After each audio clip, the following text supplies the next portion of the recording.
आणि आत्ताच एक महत्त्वाची बातमी हाती येते ती म्हणजे कुलभूषण जाधव यांची फाशी रद्द करावी यासाठी कुलभूषण जाधव यांच्या आईने धाव घेतलेली आहे। कुलभूषण यांच्या आईने याचिका केलेली आहे भारताकडे, जी पाकिस्तानकडे आता सोपवण्यात आलेली आहे। प्रशांत कदम आमचा प्रतिनिधी आता आपल्याबरोबर आहे। प्रशांत, काय म्हटलंय कुलभूषण यांच्या आईने आणि आता भारत सरकारची काय भूमिका?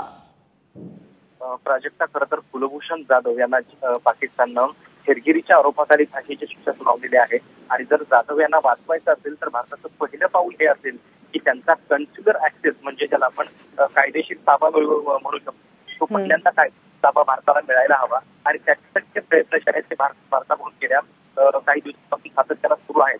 मात्र त्याला अजूनही यश लागलेलं नाहीये आणि त्या पाठोपाठ आता त्यांच्या आईच्या वतीनं ही एक याचिका दाखल करण्यात आलेली आहे। या याचिकेमध्ये देखील हेच म्हटलेलं आहे की कुलभूषण जाधव यांचा जो कन्स्युलर ऍक्सेस म्हणजे कायदेशीर ताबा जो आहे तो भारताला मिळावा। भारताचे जे पाकिस्तानमध्ये दूत आहेत गौतम बंबावले, त्यांनी जेव्हापासून ही फाशीची शिक्षा सुनावली गेलेली आहे तेव्हापासून वारंवार या संदर्भातली मागणी केलेली आहे। काही आंतरराष्ट्रीय स्तरावरती देखील त्याच्या संदर्भातले आवाज उठवण्यात आलेले आहेत। मात्र पाकिस्तान याला अजिबात दाद देत नाहीये। त्यांचं म्हणणं आहे की कॉन्स्युलर ऍक्सेस संदर्भातले जे अग्रीमेंट्स आहेत ते दोन देशातल्या कैदींना लागू होतात, अशा प्रकारे हेरगिरी करणाऱ्यांना लागू होत नाहीत आणि त्यामुळं पाकिस्तानकडून ही मागणी वारंवार फेटाळली जात असताना आता कुलभूषण जाधव यांच्या आईच्या मदतीनं भारत सरकार पुन्हा एकदा एक भावनिक आणि एक वेगळ्या पद्धतीचं अपील करू पाहत आहे। पण याला पाकिस्तान कितपत दाद देईल याच्याबद्दल मात्र शंका आहे। प्रशांत, धन्यवाद या सगळ्या माहितीबद्दल।